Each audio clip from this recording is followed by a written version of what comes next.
Okay, let's see here. You want me to read you a bedtime story, right?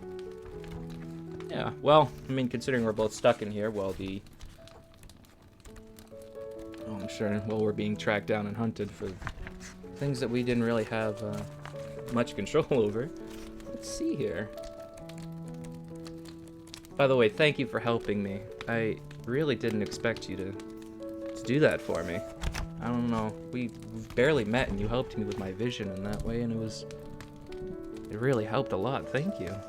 Anyway, tonight's story will be the story of King Midas. Let's see here. Here we go. Okay. Go ahead and get cozy and calm yourself down, traveler, and I'll begin reading to you. Are you all ready? Awesome. Okay. So, King Midas was a kind but rather stupid man who had always been a friend to the Phrygian satyrs. One morning, his servants had found an old satyr sleeping in the king's favorite flower bed. Midas had spared the satyr from punishment and let him go. This old satyr was a follower of Dionysus, and the god had rewarded Midas for his kindness by granting him a wish. Short-excitedly, King Midas wished that everything he touched would turn to gold. His golden touch made him the richest man on earth, but he almost starved to death, for even his food and drink turned to gold. And when his little daughter ran to him to hug him, she too turned into gold. Midas had to beg Dionysus to undo his wish and make everything as it had been before. Now again, King Midas showed poor judgment. The 9 muses all agreed that Apollo was by far the better musician. But Midas voted for the Phrygian satyrs. Apollo disdainfully turned his lyre upside down and played just as well as before. He ordered Marsus to turn his flute and do the same. Not a sound came from Marsus's flute. However, hard he blew. And even Midas had to admit that the satyr's flute was inferior to Apollo's lyre. So Marsus lost the contest, and Apollo pulled off his skin and made a drum out of it. That's pretty gruesome, isn't it, huh? Hopefully the Raiden Shogun doesn't do the same to us. And then he turned to King Midas and said, "Ears as stupid as yours belong to a donkey. Donkey's ears you shall have from now on." Even after, King Midas went about with a tall, peaked cap on his head to hide his long ears. His subjects thought he had started a new fashion, and it wasn't long before all of the Phrygians wore tall, peaked caps. They're kind of talking about a dunce cap, if you know what I mean. Anyway, the king's barber was the only one who knew what Midas was hiding. He had been forbidden to breathe a word about it, and he almost burst from having to keep such an important secret. When he could bear it no longer, he ran out to a lonesome field, dug a hole in the ground, and whispered into it, "King Midas has donkey's ears." He quickly covered up the hole and thought the secret was safe. But the nearby reeds had heard as they swayed in the wind. They whispered, "Midas has donkey's ears. Midas has donkey's ears." And soon the secret spread all over the world. King Midas was so ashamed that he left his throne and hid deep in the woods where no one could see him ever again. Now, let's see what other story we can read to you tonight. You enjoyed it? Well, some people say I am very good and adept when it comes to it. It's one of the ways I'm able to convince people so easily. Let's see here. What shall we read next?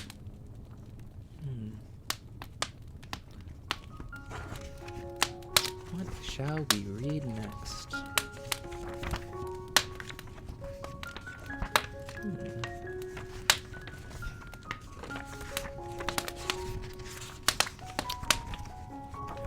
I know, I want to find a story that you would like very much. Some of these stories are very interesting and steeped in lore. It's a book that I found from Fontaine when I traveled there myself. I don't know where these stories come from, but they're very interesting. They don't relate much to our archons, but they seem to be this own world's types of archons. I know you're a traveler from another world, so maybe, just maybe, you might know where these came from. Let's see here. Let's read about these. So these are the 9 muses. The 9 muses of the daughters of Zeus and the Titaness. Oh goodness. I would have a better way of saying anything else than this one. Nemamosine, I believe is how you say it. Their mother's memory was as long as her beautiful hair, for she was the goddess of memory and knew all that had happened since the beginning of time. She gathered her 9 daughters around her and told them wondrous tales. She told them about the certain of earth and the fall. She told them about the creation of earth and the fall of the Titans, about the glorious Olympians and their rise to power, about Prometheus who stole the heavenly fire, about the sun and the stars, and most of all, about the greatness and wisdom of their father, Zeus. The 9 muses listened to her with wide, sparkling eyes and turned her stories into poems and songs so they would never be forgotten. Apollo, the god of music, trained them and taught them to sing harmoniously together. He had led the choir of muses through the halls of Olympus and over the slopes of Mount Parnassus, and their music rang so pure and fine that even the songbirds fell silent to listen. Almost like that. Have you ever met that bard from Mondstadt?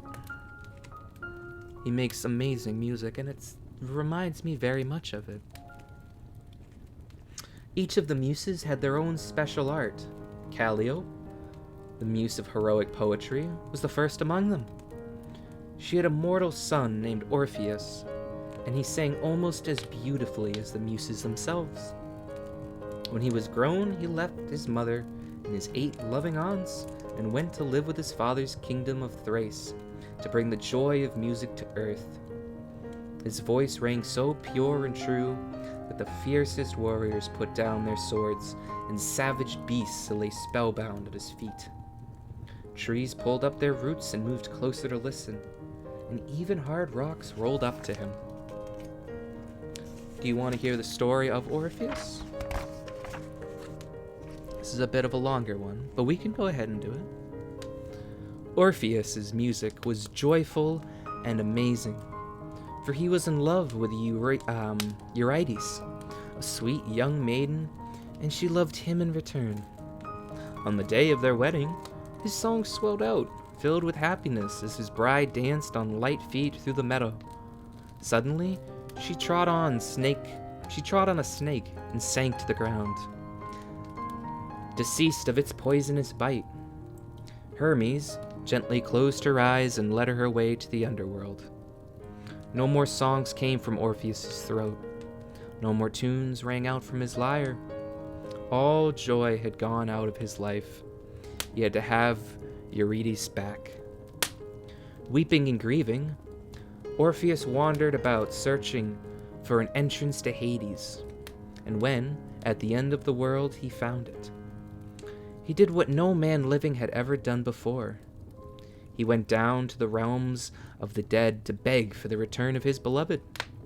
His music had power to move hard rocks. It might also move the cold heart of Hades. Hope gave him back his songs, and playing and singing, he walked down the dark, steep path. His silvery voice floated down through the dark like a gentle summer breeze, and its magic moved the iron gates of Hades. They sprang open and let him in, and Cerberus, the 3-headed watchdog, lay down at his feet and let him pass. The The whole dark underworld stilled and listened to Orpheus's music as he entered the realm of the dead, singing about his great love, begging to have his Eurydice back. The fluttering souls hushed. Those condemned to eternal pain stopped groaning, and their torturers, the avenging Furies, the Arines, dropped their whips and wept tears of blood. Hades, the pitiless king of the dead, sat on his black marble throne with Queen Persephone at his side. Even when he was so moved by the music, the tears rolled down his shallow cheeks, and cold Persephone sobbed. Her heart was so touched, she turned to her husband and begged him to let Eurydice go back to the sunny world above. Hades gave his consent, but he made one condition. Orpheus must not look at his bride before they reached the realm of the living. She would walk behind him, but if he turned and looked at her, she must return to the underworld. Overcome with joy, Orpheus started up the dark path, and as his music faded into the distance, gloom again descended over the underworld. The way was long, and as Orpheus walked on, doubt began to creep into his mind. Had Hades deceived him? Were the sounds he heard behind him really Eurydice's footsteps? He had almost reached the upper world and could already see a dim light ahead. When he could bear his doubts no longer, he had to turn and see if she was really there. He saw her sweet face, but only for an instant. For again, Hermes appeared at her side. He turned her about and led her back to the dark gloom below faintly. Orpheus heard her whisper farewell. He had lost her, forever, through his lack of faith. Orpheus never again found joy on earth. He wandered into the wilderness to grieve in solitude. He sang, but now his songs were so mournful that tears trickled down the cheeks of wild beasts, and the willows wept. A band of wild nymphs stormed the woods, shouting to Orpheus to join them. They yelled and carried on so loudly that they could not hear his silvery voice and were not touched by its magic. They wanted him to dance with them, but he had no heart for their revelry, and in a fury they threw themselves over him.